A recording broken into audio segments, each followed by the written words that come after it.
Je peux faire des trucs sur les faisceaux musculaires restants, mais tu douilles grave. J'en ai eu une fois, la sensation de coup de couteau est vraiment foudroyante. Et ça dure combien de temps cette horreur? Si tous les faisceaux sont déchirés, tu peux plus rien faire. On est sur une rupture et là c'est très très grave. Et bah purée. Ça fait peur tout ça. Le corps humain il est fragile de fou quand même. Ça a beau être une merveille, c'est quand même très fragile. Hein. Parfois sur un rien tu peux faire gaffe de fou quoi.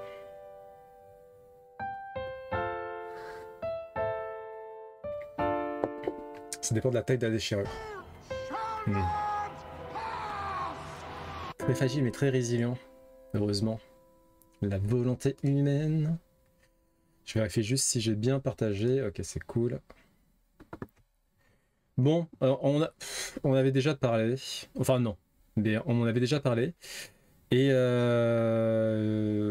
donc de ce que j'ai cru comprendre, en vrai, j'ai pas très bien compris, plus ou moins. Donc Twitch a augmenté les prix partout. Non, justement, Twitch a augmenté les prix des abonnements, mais que sur mobile. Ce qui est très bizarre. Ou alors est-ce que c'est un avant-goût et ça va arriver partout après? Et on est sur du 8 euros, ce qui est énorme. Enfin, 8 $, mais il me semble que c'est du dollar-euro, donc c'est un peu la même chose. Les prix des tiers 2, tiers 3 ne changent pas, donc c'est tiers 1 l'abonnement de base.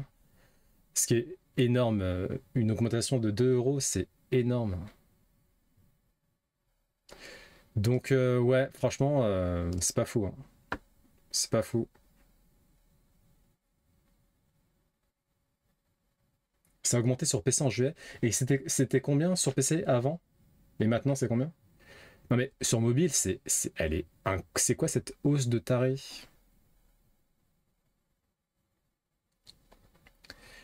Le fait que des gens se sub sur mobile me paraît sidérant. Ça a toujours été plus cher. Ah, donc ça date pas d'hier. Ça a toujours été plus cher sur mobile. C'est passé de 4 à 5 euros sur PC. Ok, d'accord. Sur mobile, ok, c'était déjà plus cher de base. Non, moi j'ai arrondi. Ça, c'est des conneries de marketing à chaque fois. Les 3,99 là, c'est 5 euros quoi. Ça, je crois que c'est un des premiers trucs quand on enseigne en marketing. Toujours mettre le 99 pour faire croire aux gens que c'est en dessous de la valeur, au-dessus de la valeur absolue là. Non, non, non, c'est à cause des commissions prises par les plateformes. Ah, mais du coup, iOS et Android, c'est la même quoi. J'aurais pensé que iOS, la commission était plus élevée parce que Apple est très critiqué sur ça depuis toujours. Ouais, c'est sûr qu'ils cherchent à se faire du fric, hein. Ça c'est sûr. Vu qu'ils n'arrivent pas à rentrer dans leurs frais. Mais bon, est-ce que c'est une solution? Est-ce que les gens, à un moment donné, vont faire bon, c'est bon, je me stoppe plus, ça casse les reins. Bon, ok, c'est un peu nul, je trouve, mais je pense pas que ça soit la bonne. Ouais, je pense pas que ce soit la bonne solution pour rentrer dans les frais. C'est de la psychologie de comptoir. D'ailleurs, la news pour iOS, tu peux supprimer l'Apple Store et Safari en Europe désormais. Nice. Alors, je recommanderais pas de le faire, quoi qu'il en soit. Mais oui, si vous voulez. Ne serait-ce que sur l'aspect sécurité, honnêtement, moi je serais. Quoi que ça dépend des boutiques en fait. Je me suis pas trop renseigné sur les boutiques disponibles. Mais bon. Bah, si vous voulez vraiment avoir le choix, vous allez sur Android. Hein. On va pas se mentir non plus. Hein. Apple, au contraire, ça a toujours été la prison dorée, quoi. Alors, ça, c'est une news, il n'y a que moi qui suis attristé par ça. Animal Crossing Pocket Camp, donc c'était la version mobile de Animal Crossing. Ça fait longtemps, ça fait un petit moment que j'ai arrêté d'y jouer, ceci dit, parce que c'était pas une question d'envie, un peu une question d'envie quand même. Ça bouffait trop de temps. pour pas grand chose. Et puis le temps, je l'avais plus vraiment en fait pour un jeu aussi chronophage. Du coup, j'ai arrêté d'y jouer. Mais franchement, pendant 4-5 ans, c'est un jeu qui a accompagné mes journées. C'était très sympa. Je faisais mon petit camping, je mettais mes petits objets, j'avais des thèmes saisonniers, très sympatoches. Et du coup, la version en ligne se termine le 28 novembre prochain. Cela étant dit, Nintendo a confirmé l'arrivée d'une version offline, ce qui est assez rare pour être souligné. Euh, Généralement, quand on arrête un jeu free-to-play, c'est juste on arrête et basta. Donc, vous avez que vos yeux pour pleurer. Là, a priori, il y a une version offline et on pourra jouer avec sa save actuelle. Du coup, tout ce qu'on a acheté avec la monnaie du jeu, avec la vraie monnaie, hein, parce que c'est du free-to-play, restera. Donc ça, c'est une bonne chose en soi. Et voilà, c'est déjà ça de gagner, je dirais. Moi, franchement, ça devrait être la règle, en fait. Ça devrait être la base, ça devrait être la base de la base, d'avoir juste une version offline, histoire de pas tout perdre d'un coup, quoi.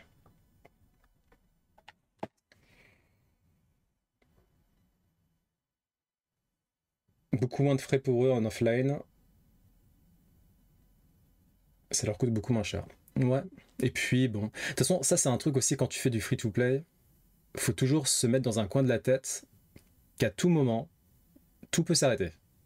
Donc, tout ce que tu as mis en argent, faut se dire qu'à un moment donné, c'est possible que le développeur, le studio, ils disent c'est bon, on arrête, bye bye, et tu perds tout. C'est comme ça, c'est la règle du jeu, donc faut le savoir.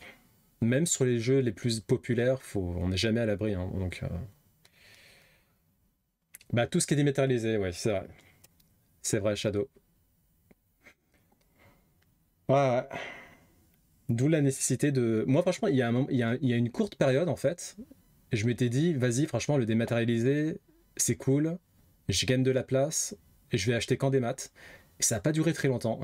Et à un moment donné, j'ai fait, ah non, en fait, c'est même pas une question. Enfin, si, c'est un peu une question aussi. Si tu perds ton jeu. Enfin, si le studio décide d'arrêter les frais, bah, c'est fini pour toi. Mais c'est juste une question de. C'est pas ton jeu de base, en fait. Quand tu le prends en dématérialisé, il est pas vraiment à toi. Il suffit que le studio fasse faillite, suffit qu'ils prennent telle ou telle décision et t'es foutu, quoi. Du coup, franchement, je crois que ça a duré peut-être une année pour moi. Une année jusqu'à ce que je revienne à la raison et je recommence à acheter tout en physique.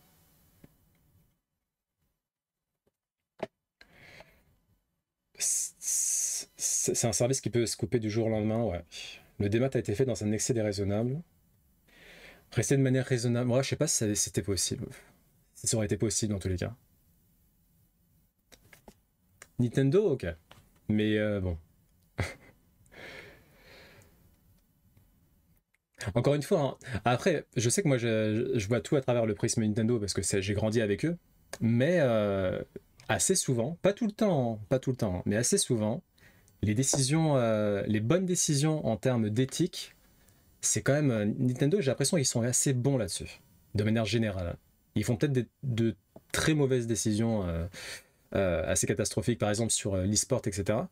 Mais en termes, j'ai l'impression qu'ils ont une éthique. Voilà, ils ont une certaine éthique et ils s'y tiennent assez souvent, que ce soit au niveau des actionnaires, au niveau des joueurs. Bon, parfois ils font de la merde, hein, mais assez souvent je suis plutôt satisfait. Le dématérialisé est sympa si le logiciel peut être utilisé hors ligne, mais est-ce que c'est le cas? C'est jamais le cas, ça, si. Ça, on laisse pour plus tard. On n'a pas encore fini la Gamescom.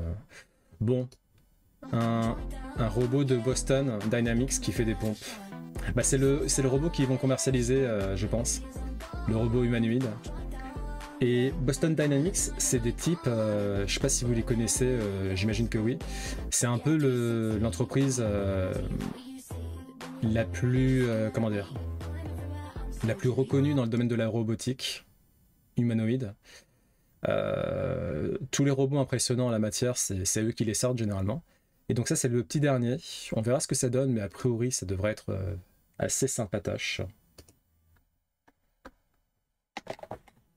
D'autres boîtes aussi, mais moins grosses que Nintendo. On entend parler, genre CD Projekt sont assez bons là-dessus, ou Rockstar avec la possibilité de modder les jeux. Mine de rien aussi, ils sont bons. Et coucou Clad, comment vas-tu? Pas toujours, la plupart demandent une vérification en ligne régulièrement. C'est quand même... Ah, c'est nul ça. Ben, le jeu qu'on a... Enfin, le jeu que Gali m'a offert, It Takes Two, alors c'est un très bon jeu, hein, mais l'éditeur, c'est un certain Electronic Arts, et du coup, ce jeu-là, en fait, effectivement, on a juste la boîte, en fait. C'est juste la boîte. La cartouche, c'est une cartouche vide, entre guillemets, dans la mesure où, à chaque fois, si on veut juste se connecter au jeu, même si on veut faire du coop en local, faut toujours se connecter au serveur de A. Donc il y a toujours un accès en ligne qui est demandé. Et ça, c'est nul. Bethesda, on les critique sur les bugs, mais ils permettent aux modeurs de modifier leur jeu. C'est tout à leur honneur.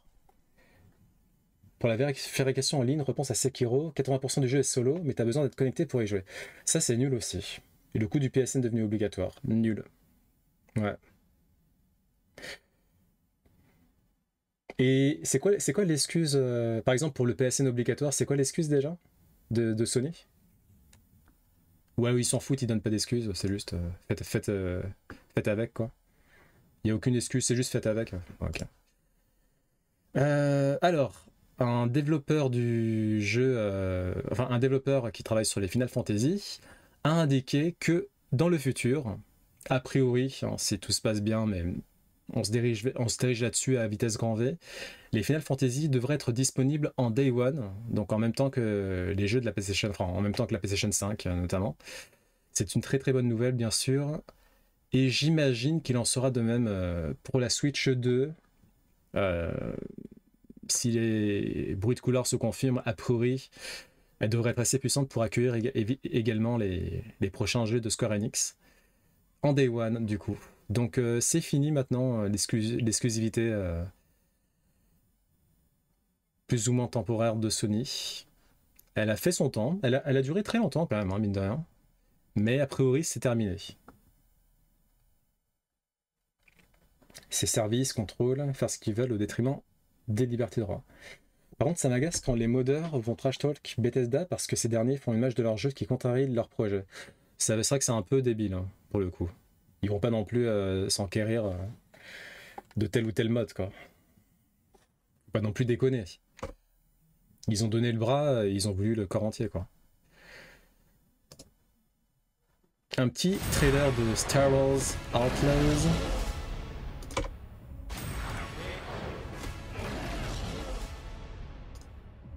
Un trailer de la Gamescom, du coup. Ah, quoi que non, c'est... Enfin, la bande-annonce officielle, mais bon, elle a été annoncée en même temps que la Gamescom. Vess, the underworld's favorite new scoundrel.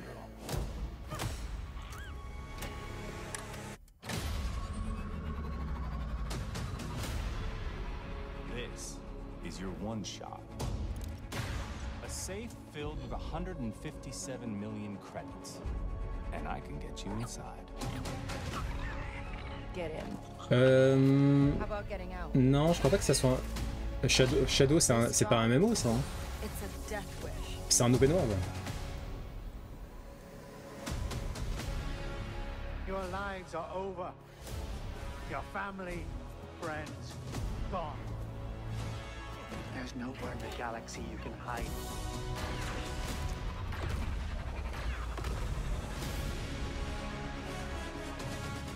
You want to live? Get in with the underworld's most dangerous syndicates. And pull off the greatest heist the Outer Rim has ever seen.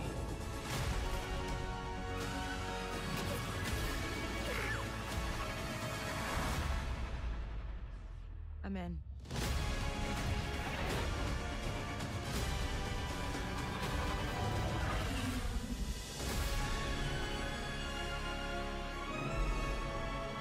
Il me tarde de voir les streams sur ce jeu-là. C'est vrai, c'est comme Man Solo, contrebandier. On croise les doigts, que ça soit à minima un bon jeu.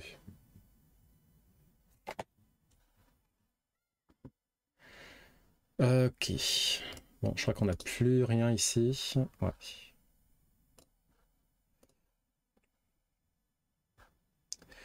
On va rester sur la Gamescom avec un petit gameplay de Phantom Blade 0. Je sais pas si vous en avez entendu parler.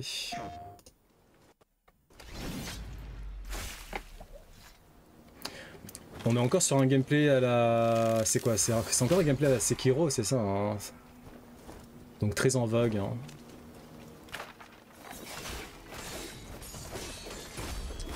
Sekiro, Elden Ring.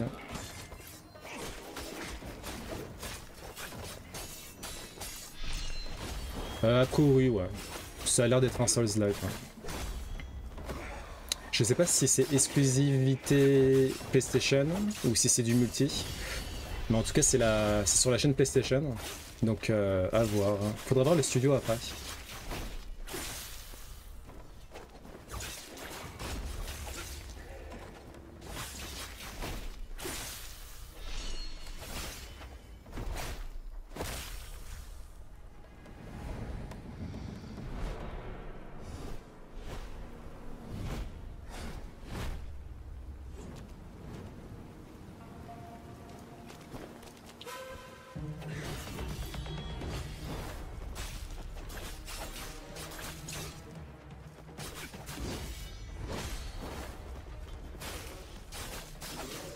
Après le truc c'est maintenant il y en a tellement des jeux comme ça que faut vraiment voir d'où ils se démarquent de la concurrence en fait.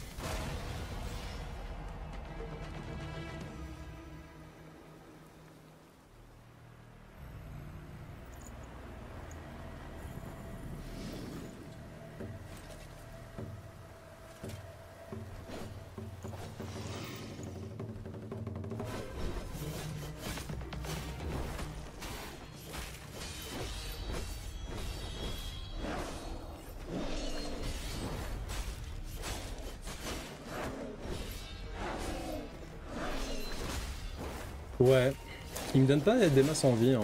Ça a l'air assez classique. Ah, c'est peut-être bien foutu, mais.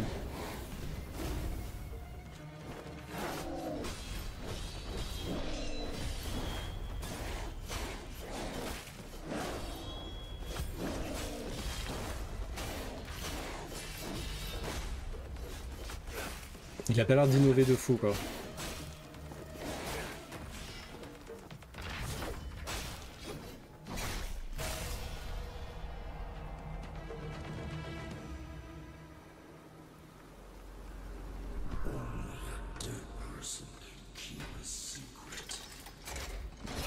Le trailer en mode no hit, j'éclate tout le monde, ça fausse les impressions. C'est vrai qu'il s'est pris aucun coup.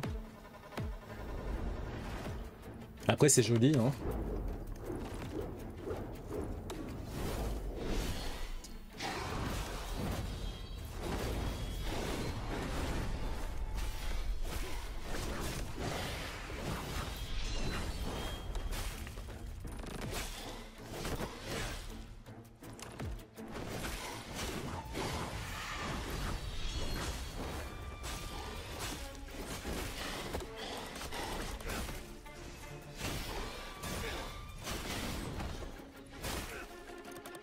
Je me demande dans ce genre de démo là si c'est un développeur qui joue ou s'ils font appel à des gamers connus dans le domaine pour faire une démo parfaite.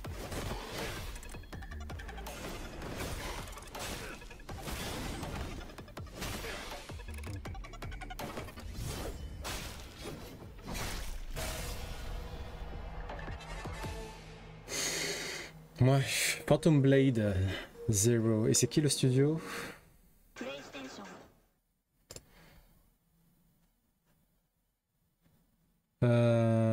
Ok, super.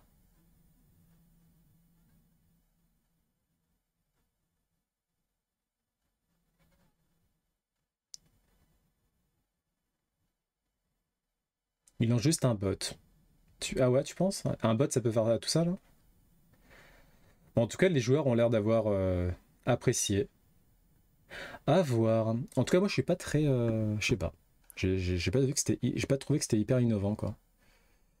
Après, en soi, un jeu n'a pas besoin d'être tout le temps innovant pour être excellent, mais on verra bien. Est-ce qu'on a fini avec la Gamescom là? Je pense que oui. On va quand même checker. Est-ce que PlayStation on a d'autres trucs? Ouais, ou Kong, blabla. Black Ops 6, franchement, on s'en fout un peu. Ouais, on s'en fout du reste, ça dégage. Alright. Xbox. Après, on les a peut-être vus le mercredi dernier. Dune Awakening, on a vu. Ouais. Black Myth Wukong. Ouais, ça, on a vu Black Myth Wukong. Et effectivement, ça a l'air sympa. Ça a l'air sympa, toi. Je le vois beaucoup sur les streams en ce moment, là, le Black Myth Wukong. Je regarde surtout Kayane y jouer. Et c'est très beau. C'est très très beau. D'ailleurs, on a une petite vidéo sur Black Myth. L'édition de $400. L'édition de $400. L'édition collector, du coup. Ouais, ils ont mis là, en termes de marketing, ils y sont allés à fond, quoi. Kayane, ouais. J'ai toujours été fan de Kayane. Enfin, fan, hein, c'est un grand mot quand même. Mais je l'aime bien, ouais.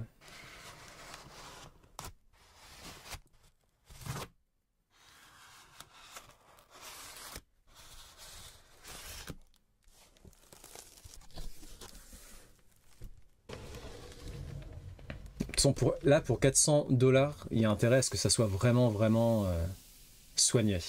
Pour l'instant, ça a l'air d'être le cas.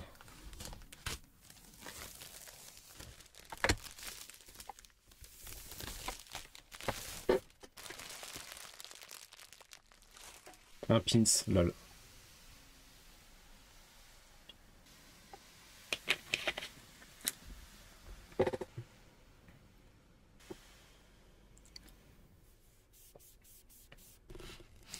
Ça fait un peu American Psycho, là, les unboxings comme ça avec les gants, là.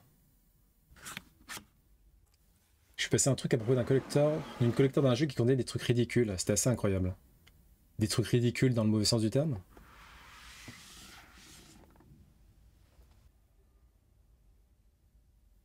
D'ailleurs, au passage, pour dire un petit truc de négatif quand même sur Nintendo, leurs éditions collector, j'ai pas l'impression, généralement, c'est la folie. Hein.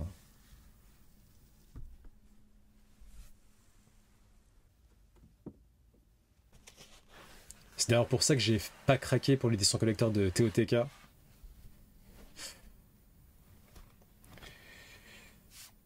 Des captures d'écran du jeu. Ah oui. La collector du remake de Dragon Quest qui va sortir. Ah oui, c'est juste un... Ah oui, attends, mais on en avait parlé en plus. Bon, t'as plusieurs pins et c'est tout, ouais. Je crois que c'est ça. Y a pas un truc bien quand même? À part les pins?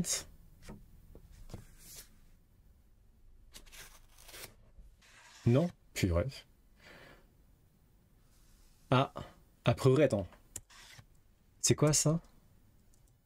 Donc a priori une statue à l'intérieur? Pour 400, franchement pour $400, il y a intérêt à ce qu'il y ait une statue. Hein.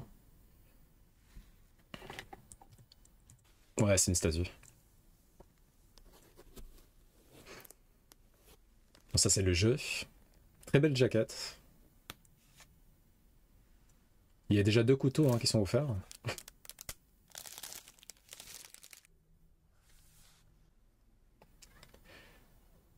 Très belle box. Steelbox. Un steelbook, ouais. Bon. Et c'est combien le prix? Très belle jaquette, très belle box. Les illustrations sont très sympas. Ouais, ils ont mis les moyens, hein, clairement.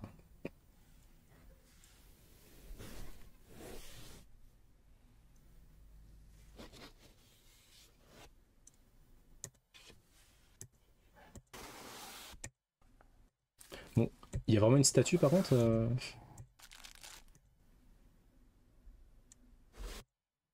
T'as une bague. T'as une cloche. Non, un truc, je sais pas ce que c'est.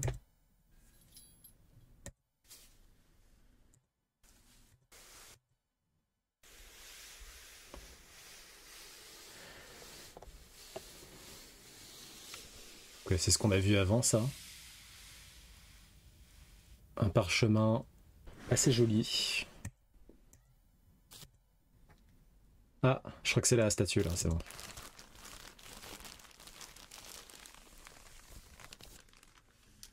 Ok. J'ai eu peur, hein. J'ai cru qu'à un moment donné, en fait, il n'y avait pas de statue. 220 €, c'est énorme. Hein. Ah putain, la statue, elle est... Ouais, la finition, elle est bien. Hein.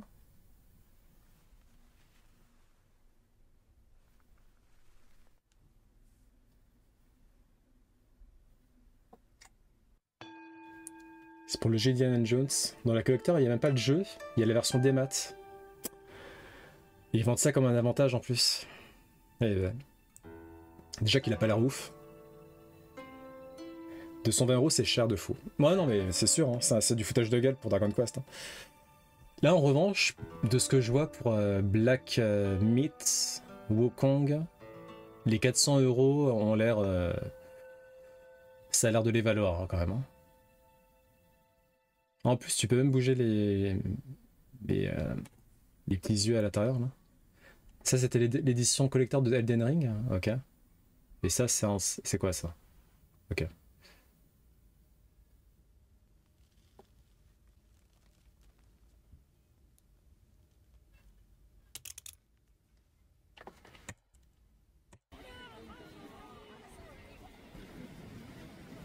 Bonjour les singes. Oh. Bon, le reste, on s'en fout. Il y en a compris la Steam Deck là? J'avais un pote qui travaillait à la Fnac, et il m'a dit que la Steam Deck, mine de rien, elle se vendait. Elle se vendait pas non plus dans des quantités astronomiques, hein, mais elle se vendait un peu quand même. C'était loin d'être un bide, apparemment.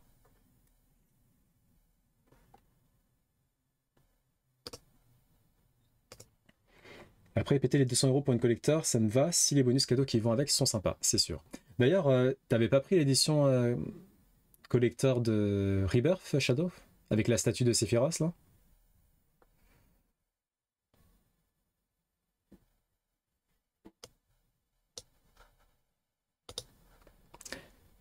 Et du coup, la statue, elle est comment? Du coup, alors, ouais, on repart sur... Enfin, on repart. On parle un peu de Marvel et du MCU. A priori, on devrait avoir une saison 2 de Miss Marvel, ce qui me va. J'ai apprécié la saison 1, je l'ai trouvée assez drôle. L'actrice est incroyable, hein. Elle est vraiment... elle est faite pour être Miss Marvel. J'ai toujours aimé l'actrice. Malheureusement, elle a joué dans des... Au niveau de l'écriture, c'était pas tout le temps la folie.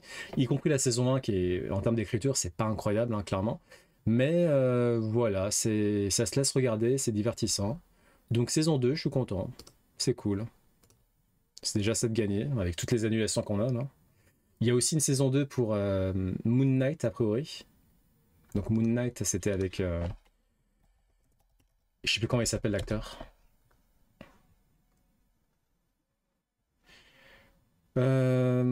Oscar Isaac, qui était sympa aussi. Même si, comme beaucoup de séries Disney, vers la fin, ça part en vrille. Tu sais pas trop pourquoi. Au début, c'est assez terre à terre, c'est cool. Et à la fin, toujours, ça part en truc cosmique chelou. Vous n'étiez pas obligé de faire ça. Hein. C'est dommage. Mais bon, ça reste une bonne série. Et Oscar Isaac est incroyable. C'était clairement trop cher quand je compare avec celle d'Assassin's Creed Shadow. Puis bon, le film, tu parles de quoi? Le film Marvel? Marvels, c'est ça? Bah, le film, il se laisse regarder, hein, il n'est pas non plus dégueulasse. Hein. Mais oui, la méchante est éclatée au sol, comme beaucoup de méchants dans le MCU. Mais il se laisse regarder quand même. J'ai pas passé un mauvais moment. Genre, j'étais pas en train de souffrir le martyr en regardant le film, quoi. J'étais diverti. Donc ça me va. Il est dispensable, ouais, mais quand tu le regardes, t'es pas en train de souffrir, quoi. Moi, j'ai pas regretté d'être allé le voir. Hein. Mais après, il y a beaucoup de films dispensables hein, dans le MCU. Hein. Mais j'ai pas trouvé que c'était un navet, quoi. J'ai trouvé que c'était un film, bon... Voilà, tu regardes, t'es content, allez hop, ciao. C'est peut-être aussitôt vu, aussitôt oublié, mais en tout cas, tu passes pas un mauvais moment en le regardant, quoi. Donc les nouveaux logos des nouvelles franchises comics eu égard à Batman, Wonder Woman, Superman. Superman, je la trouve sympa. Wonder Woman est un peu bizarre, mais pourquoi pas. Et la pire, bon, est-ce que ça se passe de commentaires, hein. Je sais pas pourquoi ils ont fait un truc comme ça là. Donc ça c'est le nouveau logo de Batman pour les comics. Bon, on est sur un rectangle noir, hein, avec des petits pics, quoi. C'est particulier, hein. Après, comme dans toujours, c'est un logo. Au début, tout le monde a gueulé, puis après, ça sera oublié, dans tous les cas. Mais logo particulier, hein. Bizarre, quand même. Deadpool a mis une claque à tous les autres films. C'est vrai que t'as beaucoup aimé Deadpool, hein. Moi, j'ai bien aimé. C'est un très bon Deadpool. C'est même le meilleur Deadpool pour moi. Après, c'est pas du tout dans mon... C'est pas vraiment dans... Je pense pas... Non, c'est pas dans mon top 5 MCU, par exemple. Après, je suis d'accord que c'est un très bon film, mais il y a quand même des trucs... au niveau des décors, c'est pas incroyable. La méchante, bon, pas ouf non plus. C'est sur le côté des les caméos, l'humour, etc. Ça, c'est la 4e dimension, très réussie. J'ai passé un très bon moment. Ça, c'est certain. Après, par contre, c'est loin d'être mon Marvel préféré, voire top 5, hein, clairement.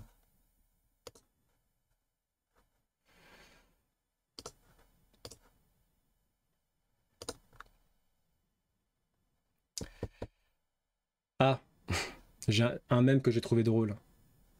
Moi, après avoir fait ma tâche du jour. Hop. En vrai, est-ce que c'est pas mieux de faire une tâche, mais bien, plutôt que plusieurs tâches, mais mal? En vrai, une tâche par jour, c'est très bien, hein. C'est parfait, c'est optimal. Et on va parler un peu macOS, même si personne n'a macOS ici à part moi. Mais apparemment, j'ai pas vu la vidéo en question, mais apparemment macOS aurait copié Windows. Donc à voir. Le nouveau macOS, bien sûr, hein. Celui qui va arriver en septembre prochain. Dis ça à ton blanchisseur. Lol.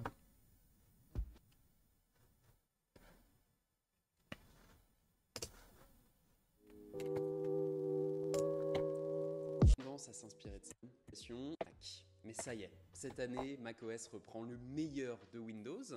Alors, ça veut dire quoi le meilleur de Windows? Il faut qu'on en parle. Vous regardez Nightech, c'est Thomas. Ça fait un mois que j'utilise. Je vous mets le lien de la vidéo au cas où. Et il faut qu'on en parle. Tout de suite après un mot de notre sponsor, Say. On s'en fout, on s'en fout. Bon, commençons par ce qui est original sur cette nouvelle version de macOS, avant de nous attaquer à ce qu'elle récupère ailleurs. La première chose que vous verrez en installant macOS Sequoia, c'est le nouveau fond d'écran, très joli, hein, mais c'est surtout je suis pas trop fan. D'amélioration sur la productivité dans le détail. Déjà, Sequoia rend les fonds d'écran productifs en les appliquant à votre webcam. Tu peux désormais attribuer un arrière-plan directement sur le flux vidéo de ta caméra. Ça permet non seulement d'avoir un arrière-plan sur n'importe quel logiciel de visio. Ah, ça fait office de fond vert. Sans le fond vert. Qu'en utilisant juste celui de Zoom. Ouais, c'est pas mal ça.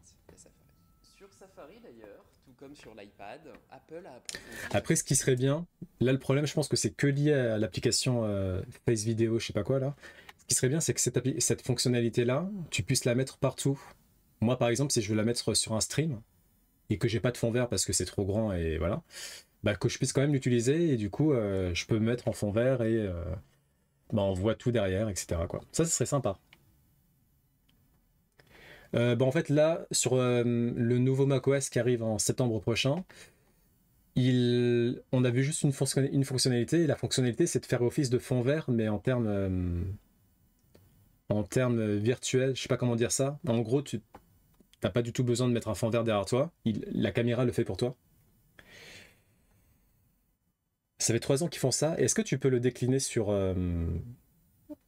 n'importe quoi? Si par exemple tu veux faire un stream, et t'as pas de fond vert et du coup tu veux utiliser cette application, enfin cette fonctionnalité là, est-ce que tu peux ou c'est uniquement avec l'application? De lecteur. J'ai l'habitude de faire ma veille informationnelle du matin sur Mac et donc de lire beaucoup d'articles de presse. C'est quand tu utilises l'application. Ouais, mais ça du coup moi ça m'intéresse pas. Heureusement, via A priori, Safari, c'est pareil pour ça, hein. C'est juste, c'est que l'application. Du coup, bon, ok si vous voulez, quoi, mais... Après, pour Zoom, moi, ça doit être sympa, parce que ça... Peut-être pour le taf, pour faire une présentation, etc., ça peut être utile. L'icône de contexte pour lancer le lecteur qui efface tout le superflu et met en forme proprement ton article avec de nouvelles options de personnalisation pour l'adapter à tes préférences de lecture. C'est juste une petite astuce de design qui a rendu mes habitudes de lecture plus attentives, moins superficielles. Ouais, bon, ça on s'en fout, ça. Un mot de passe qui regroupe tous vos mots de passe, passkeys et compagnie et qui intervient lorsqu'on vous demande de vous connecter. Elle est aussi disponible sur iPhone, iPad, Vision Pro et compagnie, mais sur Mac elle fait particulièrement du bien, étant donné que le traditionnel trousseau de clés faisait un peu vieillot aujourd'hui. Ça se passe comment les trousseaux de clés sur Windows? Donc là, si j'ai bien compris, on a un trousseau de clés qui est plus accessible qu'avant. Parce que c'est vrai, moi, le trousseau de clés, ce que j'ai là sur Mac, c'est pas Mac en fait, c'est surtout Chrome, où je vais pour avoir tous mes mots de passe.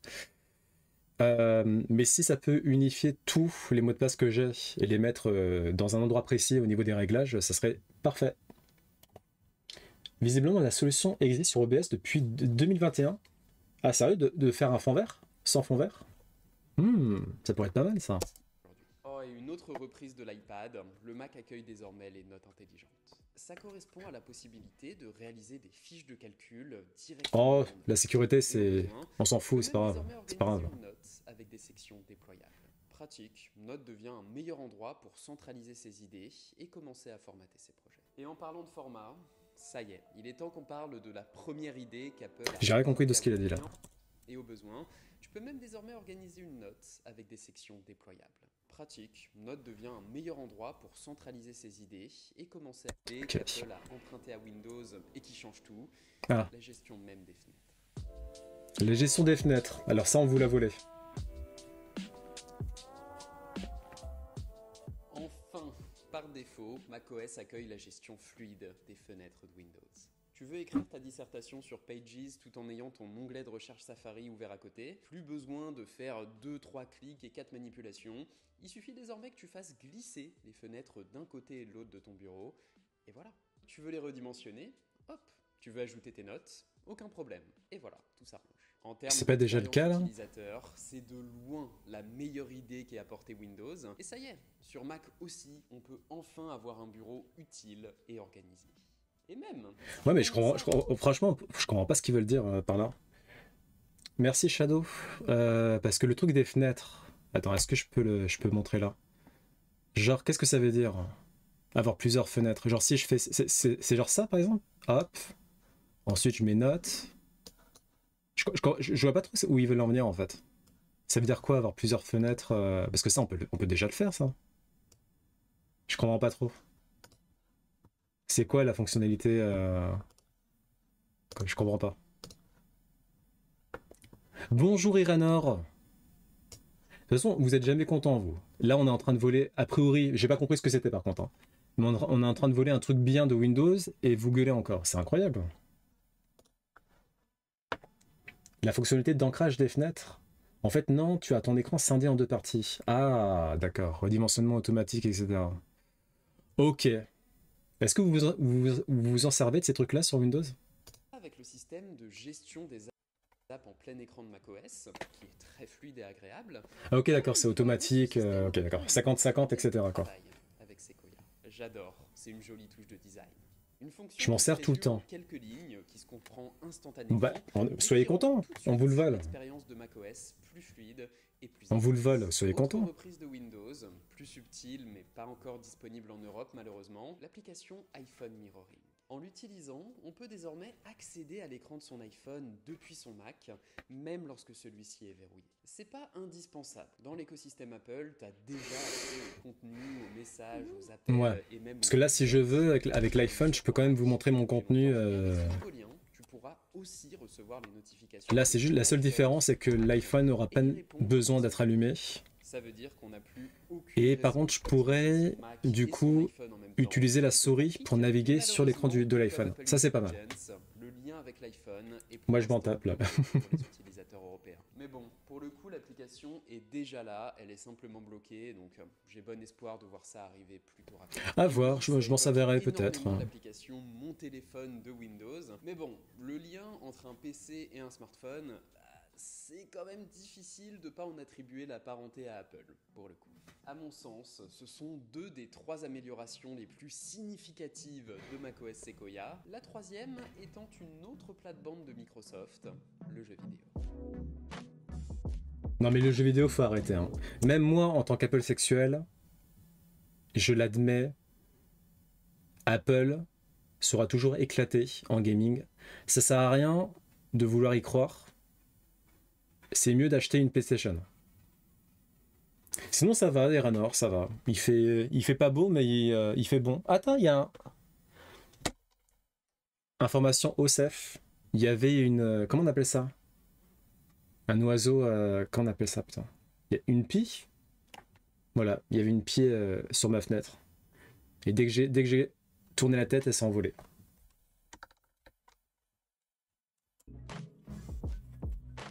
Non, pas un pigeon, sinon j'en aurais pas parlé. Apple améliore une petite révolution dont personne ne parle, le Game Un éléphant. Il s'agit d'un outil de développement introduit l'année dernière pour que les éditeurs de jeux puissent traduire. Ouais, ça j'y crois zéro. Sur le papier ça a l'air cool, mais en fait, je crois que personne va s'en servir. Aucun studio va s'en servir. Peut-être des partenariats ci et là, mais c'est tout quoi. Alors oui, on reste très loin de Windows. Un Parisien qui est passé devant ma fenêtre. Sur Mac, le tout avec les très bonnes performances des puces Apple. Alors ça, c'est en cours de développement, c'est pour les développeurs, mais pour nous, ce qui est déjà génial avec le Game Porting Toolkit, c'est que sa technologie a ruisselé jusque dans la communauté de l'émulation. Via le logiciel Crossover, tu peux installer le Game Porting Toolkit pour installer des jeux Windows sur ton Mac. Skyrim, Fallout 4 Toolkit et de l'émulation. Via le logiciel Crossover, tu peux installer... Oula, je vois du 74 € par an. Mais du coup, si tu as cette application, tu peux émuler tout ce que tu veux. Et le Game Porting Toolkit pour installer des jeux Windows sur ton Mac. Skyrim, Fallout 4, The Witcher 3, Cyberpunk, Elden Ring même j'ai vu passer. C'est étonnant la richesse. Ok, c'est pas mal ça. Sont assez folles. Alors c'est encore un... Je vais te fracasser si tu m'écoutes pas pour les faire. Ça aurait pu être Gali. Ouais. C'est un truc de type Shadow Gaming, je pense. Parce que Shadow Gaming, non, c'est pas ça. Shadow Gaming, c'est du cloud. Si je dis pas de bêtises. Hein. C'est un genre de Wine. C'est quoi Wine? T'es jamais à l'abri d'un bug, mais l'émulation de jeux Windows, il y a quand même des bugs, il dit. Hein. Cette nouvelle version du Game Porting Toolkit, c'est plus juste une démo technique. C'est un véritable moyen de jouer confortablement sur Mac. Bref, cet automne, le Mac devient plus divertissant, plus efficace et plus personnel. Wine, c'est un émulateur Windows. Ah, ok. Des bonnes idées du milieu tech. Shadow Gaming, vous n'êtes pas prêt. Ok. Samsung, Google, tout le monde reprend les bonnes idées et les améliore à sa sauce. C'est comme ça qu'une industrie avance et au final, c'est nous, les utilisateurs, qui gagnons. C'est très beau ce que tu as dit. Je ne sais pas comment tu t'appelles. Thomas. Bon, bah si ça marche vraiment, c'est sympa. Après, j'ai pas du tout envie de payer 70 € par an pour pouvoir jouer à des jeux Windows. Hein. Mais si c'est gratos, franchement, pourquoi pas, hein. En vrai. C'est un logiciel Linux qui permet de faire tourner les programmes Windows sur l'OS. Ok, d'accord. Les vidéos en pyjama caleçon. Alors, c'est pas un pyjama caleçon. C'est parce que tu connais rien à la mode, Shadow. Ça, c'est une tenue à part entière. C'est faussement négligé.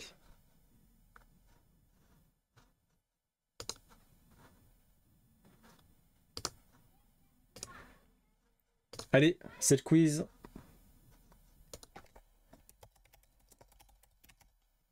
Attends, mais il a quand même le droit de faire une vidéo en pyjama chez lui. Enfin.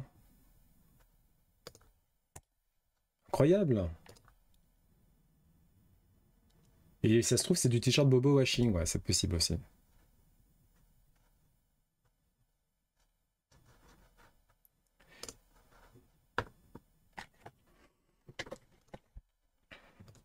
En 3, 2, 1. Quelle religion compte le plus d'adeptes en Inde? Quelle religion compte le plus d'adeptes en Inde? Mhm. Mhm.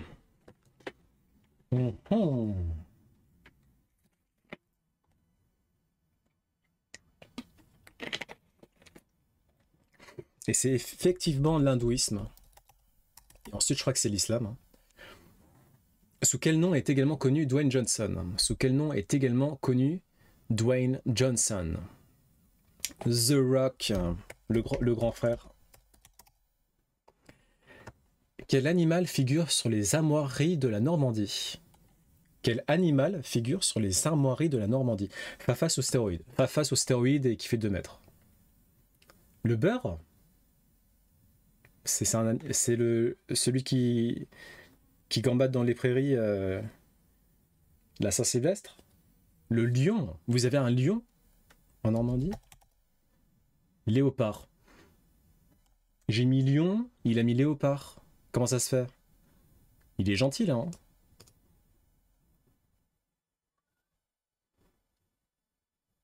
je sais pas.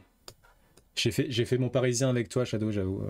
Je me suis dit, oh, Normandie, Bretagne, c'est la même chose, ça va. Dans quel pays se situe le temple d'Angkor Wat? Dans quel pays se situe le temple d'Angkor Wat? En Thaïlande? Non, moi je dirais Cambodge, moi. Moi je dis Cambodge. Oh, c'est Cambodge. De quel roman sont issus les personnages de Fantine, Cosette et Gavroche? De quel roman sont issus les personnages de Fantine, Cosette et Gavroche? Ça vient de Naruto, ça.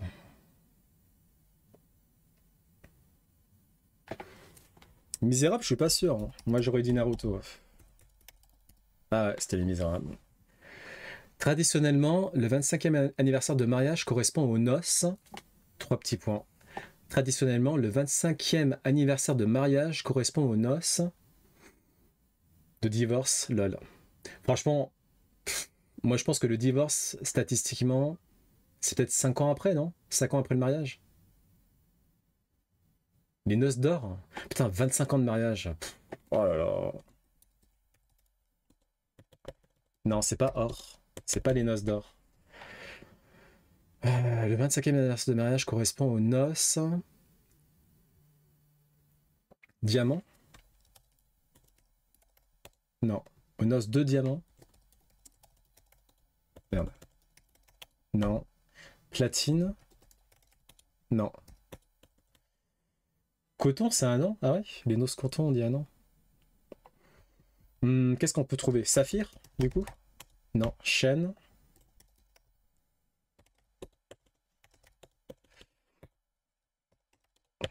Rubis, saphir. Grave. Émeraude.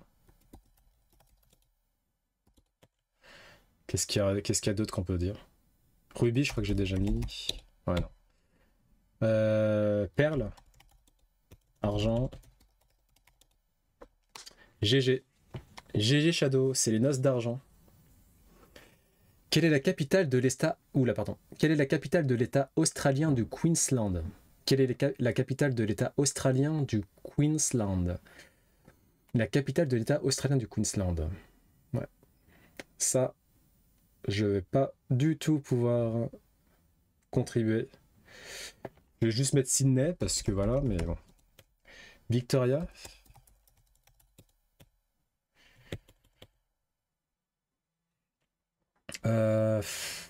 Franchement, à part moi, c'est catastrophique. Australie, je connais juste Sydney en ville, capitale, et sinon à part ça. Queen peut-être, non? Brisbane. GG Shadow. Hein. T'es fort toi, tout ce qui est GeoQuiz. Hein. De quelle saga de jeux vidéo sont tirés les personnages de Ryu, Guile et Chun-Li? De quelle saga de jeux vidéo sont tirés les personnages de Ryu, Guile et Chun-Li? Et Ranor Street Fighter. N'importe quoi. Super Smash Bros. Ah.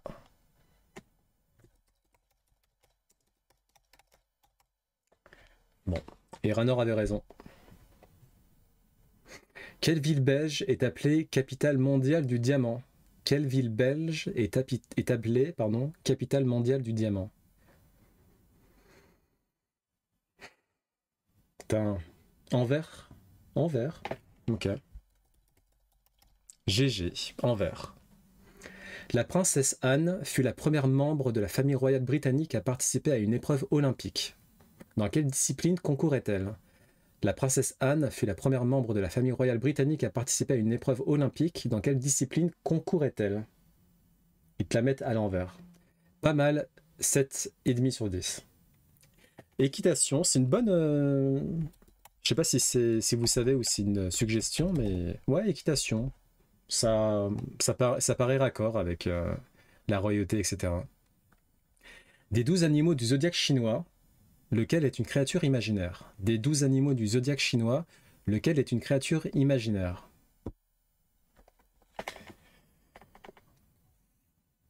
Les dragons existent par contre. Répondez sérieusement s'il vous plaît.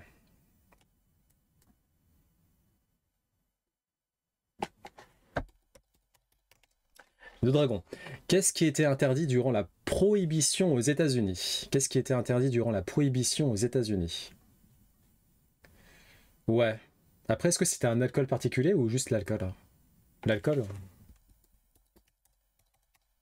La vente d'alcool. Tout comme mon expertise en JRPG. Oh là, alors vous, Final Fantasy VII, là, je vais vous clouer le bec. Vous allez pas comprendre. Hein. L'expert du JRPG a encore frappé. Même Gali, elle s'attendait pas à ça. D'ailleurs, il y a un très très bon film sur la prohibition qui est sorti avec Tom Hardy. Il y a un petit moment de ça. Je vais essayer de le retrouver. Il est incroyable ce film. Non, même pas. Hein. Franchement, Gali, pas du tout. Pour une fois. Ça s'appelle Des hommes sans loi. Je sais pas si vous connaissez ce film-là. Il est incroyable ce film. J'avais tellement aimé. Je le recommande sans aucun problème. Très très bon film. Des hommes sans loi. Je sais pas s'il est dispo sur les Netflix et compagnie. Mais non. Des hommes sans loi. LOA. Je comprends pas la blague là par contre.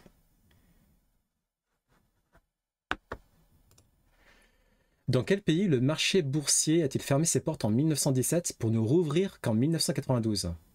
Dans quel pays le marché boursier a-t-il fermé ses portes en 1997 pour ne rouvrir qu'en 1992? Russie. Ah ouais. Ok. Du coup, c'était à cause de Première Guerre mondiale, ensuite Deuxième Guerre, ensuite Guerre froide. Ça doit être ça, non? Elle est subtile. Ah. Qui fut le premier empereur? La Russie n'existait plus en tant qu'État, surtout. Ah oui, c'est... Ok, d'accord. Ouais. Qui fut le premier empereur romain de confession chrétienne? Qui fut le premier empereur romain de confession chrétienne?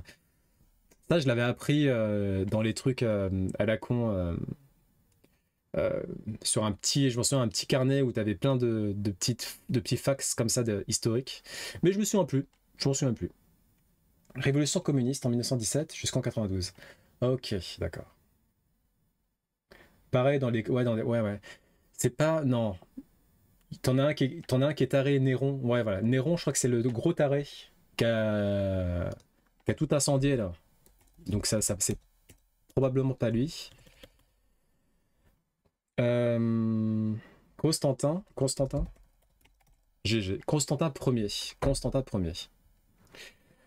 Comment appelle-t-on la période entre Mardi Gras et Pâques? Comment appelle-t-on la période entre Mardi Gras et Pâques? Il faut toujours penser à Constantinople. Ah, ok. Le carême. Putain, moi j'aurais dit... Franchement, je suis nul à ça, ouais, c'est incroyable. Moi j'allais dire l'ascension. Au pif. Le carême, ok, d'accord. Je vais essayer de retenir quand même ce truc-là. Qui incarne une parodie d'Adolf Hitler dans Le Dictateur? C'est le seul truc que tu sais. Bah, c'est déjà ça en vrai. Et c'est bien Charlie Chaplin. De quel langage proviennent les termes Pineco, Théma ou Scud? De quel langage proviennent les termes Pineco, Théma ou Scud.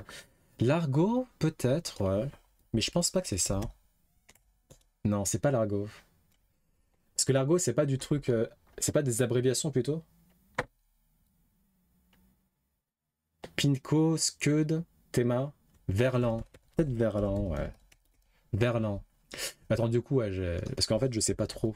Verlan, c'est quoi, du coup? C'est une forme d'argot. Ah, c'est une forme d'argot. Ok. Qui consiste en l'inversion des syllabes d'un mot. Ok.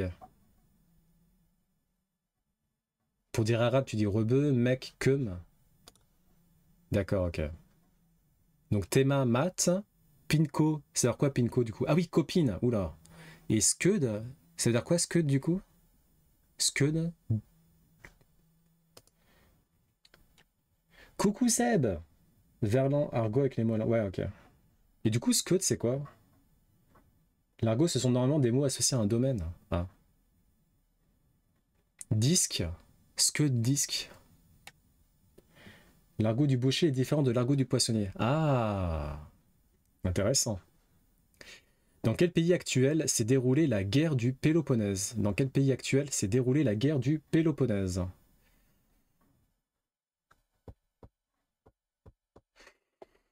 Grèce. J'allais dire Grèce aussi. Péloponnèse, ça sonne grec. Grèce. GG. Quel nom porte une équation pouvant s'écrire sous la forme... Oula. AX au carré plus BX plus C égale 0. Quel nom porte une équation pouvant s'écrire sous la forme AX au carré plus BX plus C égale 0? Second degré. Purée. Oh. Moi, vraiment, j'ai tellement tout oublié. Et du coup, c'est quoi? C'est quoi, en fait? C'est quand il y a le au carré, non? Vas-y, je vais essayer de m'instruire en maths, là. Ouais, mais regarde, comment vous... Ah, c'est ça, j'avais raison. Si, c'est ça. C'est le au carré, là.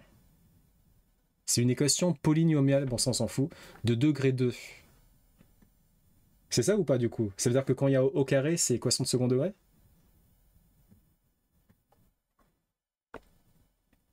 Je savais plus, lol. Une parabole. Là, tu m'as un peu perdu. Ah. Oh là là. Vous savez qu'il y a un moment donné, j'avais décidé de cesser d'être nul en maths. J'ai pris les maths pour les nuls. Et j'ai pas réussi à passer le premier chapitre. Dès au milieu du premier chapitre, déjà, je comprenais plus rien. La forme de la courbe fait... Ok, bon. D'accord. Qu'utilisait-on majoritairement comme instrument d'écriture en Occident entre le 6e et le 19e siècle? Qu'utilisait-on majoritairement comme instrument d'écriture en Occident entre le 6e et le 19e siècle? L'omnidiviseur, oui, c'est l'expérience équitablement répartie entre les différents personnages d'une même bande. La plume. Et c'est la plume. GG, on a eu 20 sur 20. Bon, je vous cache pas que sans un certain Shadow, ça aurait pu être un peu compliqué d'avoir le 20 sur 20.